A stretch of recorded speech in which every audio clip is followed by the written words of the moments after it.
celebra hoje na Santa Igreja a grande festa de Pentecostes, ou a festa do Divino Espírito Santo, a terceira pessoa da Santíssima Trindade, igual ao Pai e ao Filho.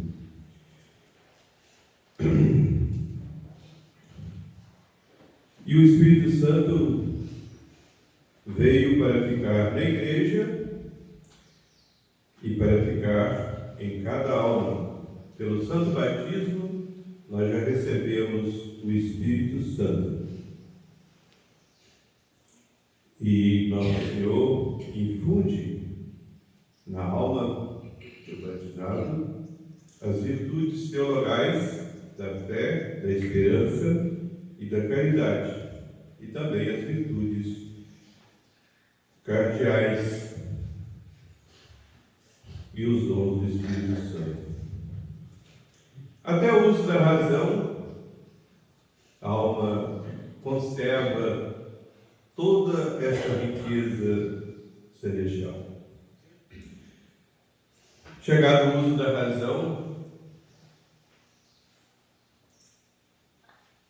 já temos que começar a lutar contra o mundo, contra a nossa carne, a triste concupiscência, do orgulho, da avareza, da luxúria, e temos que lutar contra o inimigo de nossa alma, o demônio, que, como diz São Pedro, está em torno de nós como um leão, rugindo, procurando nos devorar.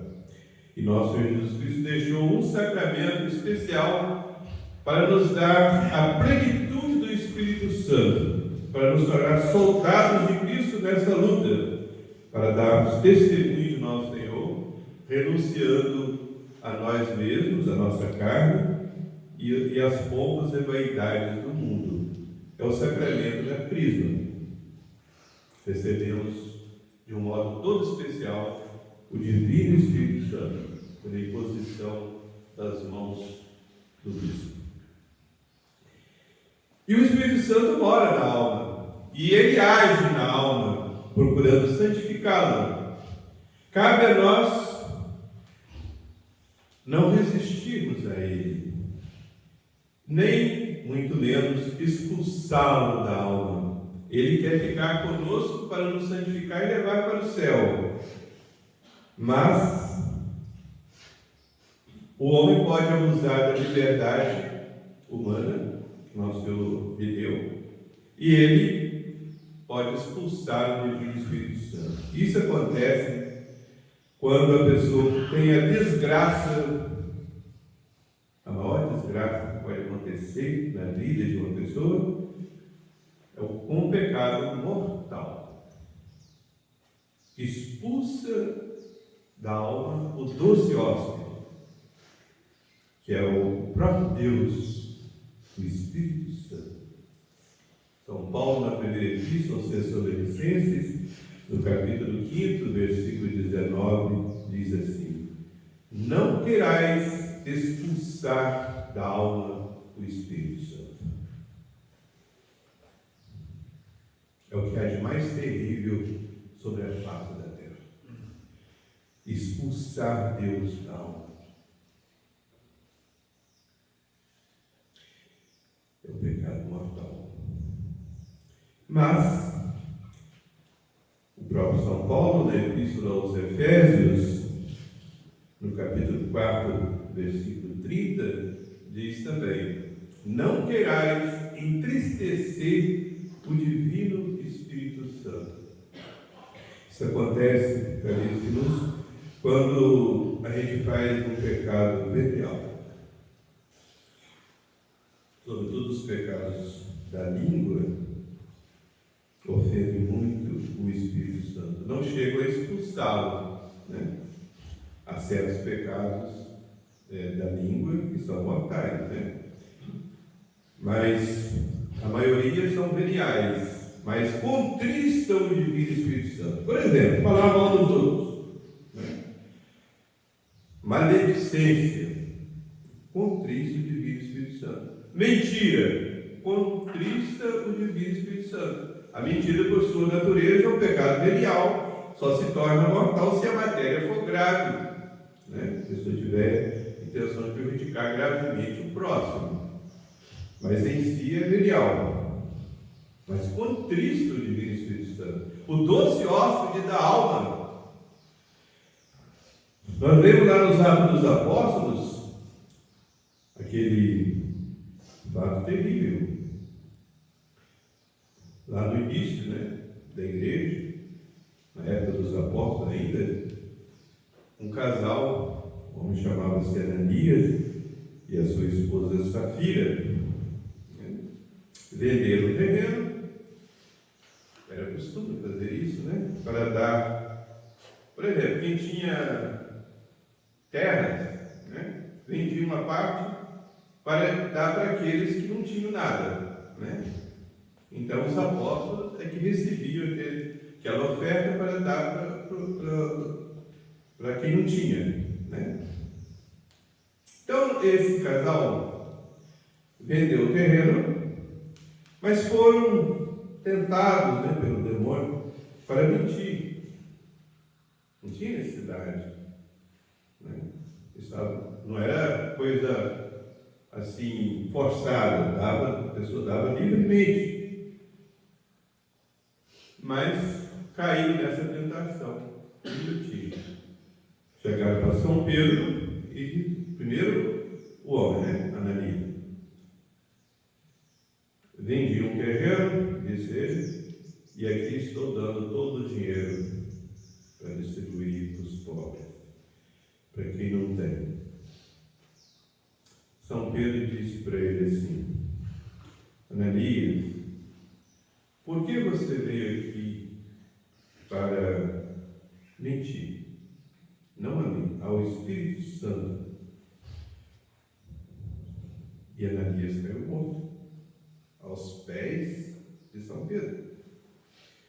E a dona Safira, não sabendo o que tinha acontecido, retiraram o corpo dele, do Ananias. Ela chegou, né, que tinha combinado em casa, né? Eu vou primeiro, você fala a mesma coisa. Chega e disse para o apóstolo Pedro, e nós estamos dando tudo, mas na verdade só está dando uma parte, né? E a dona Safira veio com a mesma mentira. Apóstolo Pedro,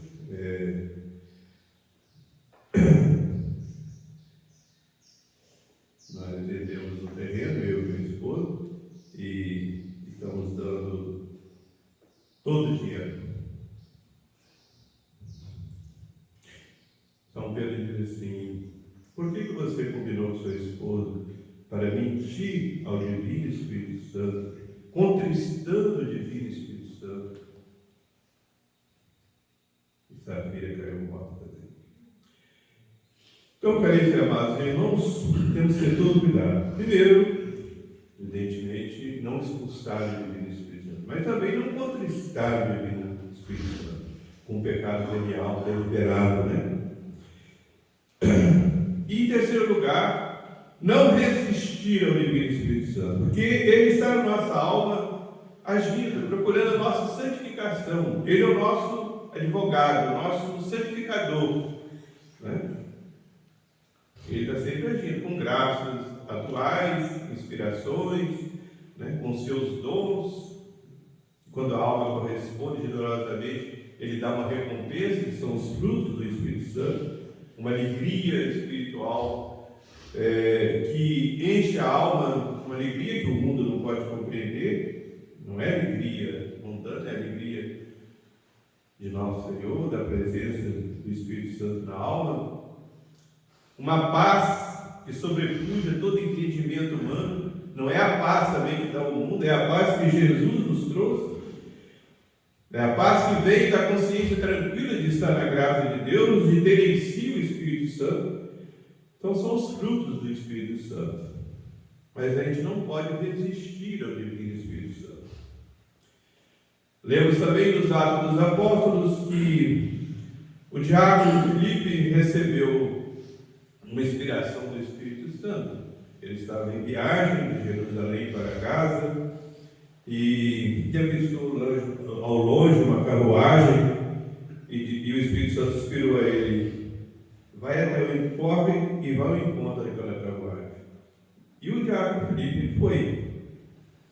Chegando lá, né, ele viu que o homem que estava na carruagem, ao lado da rainha da Etiópia, o camareiro dela, né, estava lendo a Bíblia Sagrada. Ele nem que era um homem, não é nem batizado, era pagão, mas estava lendo a Bíblia Sagrada. E o profeta Isaías, e justamente aquela profecia sobre Jesus, né, do Messias, mas ele não sabia a quem se referia aquela profecia, e pediu que Felipe subisse a carruagem e explicasse para ele. E Felipe então explicou para ele que se refere, todas aquelas palavras se referem ao Messias, né, que já tinha vindo ao mundo, tinha sofrido e morrido na cruz, ressuscitado e subido para o céu. E aquele homem se converteu e encontrando água, pediu que fosse batizado, foi batizado e recebeu o Espírito Santo. A gente recebe, todo mundo recebe inspiração do Espírito Santo, ou para a gente mesmo em benefício da gente, ou para a gente fazer benefício aos outros, como acontece muitas vezes com o padre, né? Tem vários casos que eu vou contar, vou contar só um. Que aconteceu há quase 50 anos atrás. Eu era capelão dos hospitais de Campos e eu atendia a Santa Casa da Misericórdia na parte da manhã, e na parte da tarde atendia a Beneficência Portuguesa e o Hospital dos Plantadores de Cana. E eu ficava das 8 até meio-dia para percorrer o hospital todo. Na Santa Casa é grande, né? Muito grande. Então, ficava das 8 às 12 horas. E um dia eu terminei de atender todo mundo, dar o sacramento a todos que estavam precisando dos sacramentos, e saí, né? Eu vi que já estava mais ou menos na hora de ir embora. Saí. Mas quando eu saí na porta do hospital, tive a inspiração de olhar a hora, 15 para as 12. Aí tive uma inspiração assim: por que você não aproveita esses 15 minutos para passar lá na Beneficência Portuguesa? Pode ter alguém lá morrendo, precisando do sacramento. E fui. A graça de Deus. Pois bem. Lá, não sei se conhece lá, a Beneficência Portuguesa de Campos. Também não sei se já mudou nesses quase 50 anos, mas podia entrar na ala esquerda ou direita. Eu fui sem titubear na ala direita, fui logo na frente, quando vi uma porta semi-aberta, olhei e vi que tinha uma pessoa nas últimas, muito doente, né? Uma senhora. Entrei, estava sozinha, com voz fraca, porque eu estava bem mal. Ela disse assim: Padre, como Deus é bom. Acabei de fazer agora, faz pouco tempo que eu acabei de fazer minha oração. E a oração é o seguinte, que eu falava para Jesus: Jesus, Sagrado Coração de Jesus, eu fiz os 9 meses de sexta-feira e espero, tenho confiança, tenho certeza que o Senhor vai me dar a graça de um padre na hora da morte. E logo o Senhor chegou. Como Deus é bom. Aí lhe dei todos os sacramentos. Acho que pouco tempo depois ela morreu. E quando eu voltei à tarde, não estava lá mais. Eu tinha ido para o céu. Inspiração do Espírito Santo, que a gente tem que seguir. Às vezes a gente recebe a inspiração, faz essa penitência, e às vezes a gente não faz. Faz essa caridade com o teu próximo, e às vezes a gente não faz. Faz essa renúncia. Foge dessa ocasião de pecado. São inspirações do Espírito Santo, né? Ou para a gente evitar o pecado, ou para a gente praticar a virtude, ou um ato virtuoso, um ato bom, né? Uma boa obra, por exemplo, uma obra de caridade.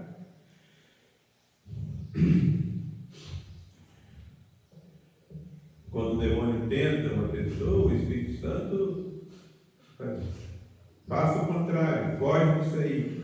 Às vezes a pessoa prefere ouvir, como dizia o padre dela, ouvir um cardíaco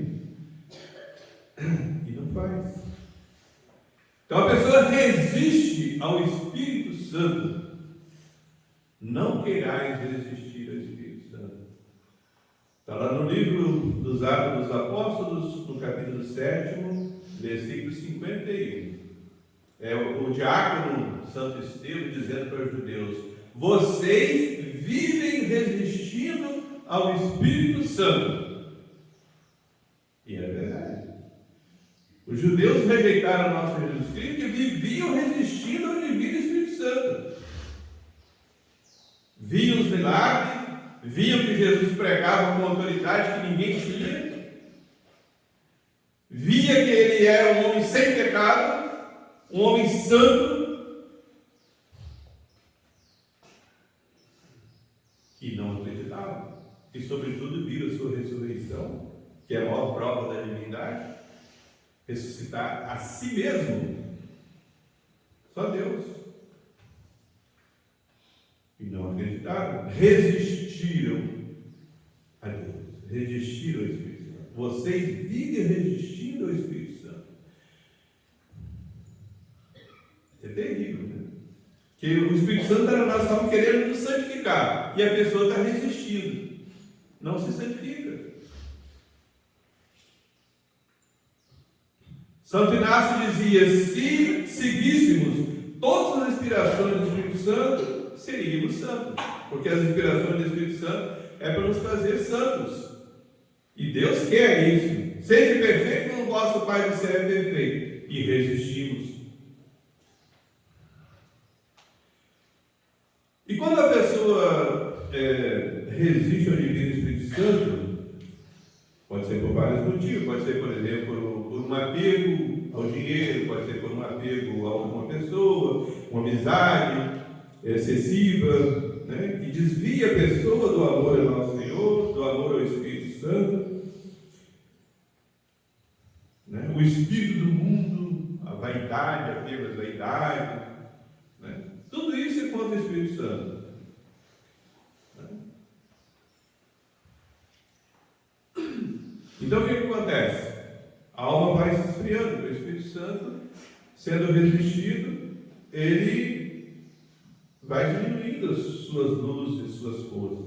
E a alma sozinha não consegue, não só não progride, mas na vida espiritual não progredir é a mesma coisa que retroceder. E a alma vai se esfriando. Aí chega um ponto em que está quase caindo no abismo. É a tibieza. Só que cai no abismo assim, por uma rampa, né? Escorregadia. Vai descendo devagarinho. E é pior do que se caísse de uma vez, porque levaria um susto, procuraria logo a confissão e mudaria de vida. Mas quando é pela tibieza, chega lá embaixo, no pecado mortal, e lá fica. Por isso é que o Espírito Santo diz, lá no Apocalipse, né, para um bispo lá, que tinha caído na tibieza: antes você fosse frio, mas porque você não é quente, nem frio, mas é morno, começarei a vomitar-te da minha boca. É a tibieza. Portanto, caríssimos e amados irmãos, temos que fugir de tudo aquilo que esfria o amor de Deus em nosso coração. Fugir de tudo aquilo que tem o sabor do mundo. porque desvia o nosso coração de Deus, esfria o amor de Deus em nosso coração. E o amor de Deus tem que estar sempre crescendo na alma. O Espírito Santo está em nossa alma para isso, para fazer crescer sempre mais a graça santificante. A graça santificante tem graus, né? Então não é só para a gente não perder a graça santificante, mas para a gente crescer também na graça santificante. Ou seja, se santificar, isso é um santificante, né? Porque é uma participação da própria natureza de Deus. Quando a gente é batizado, a gente se torna filho de Deus, participante da natureza divina, como diz São Pedro.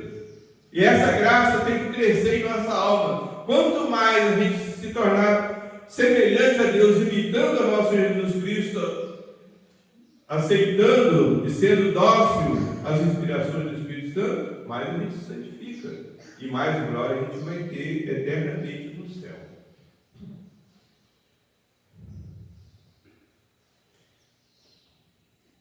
Então essa é a verdadeira festa do Espírito Santo. Não é uma festa que passa, né? A gente tem que aproveitar dessa festa para a gente melhorar a nossa vida espiritual, para a gente se afervorar. Em última palavra, para a gente se santificar.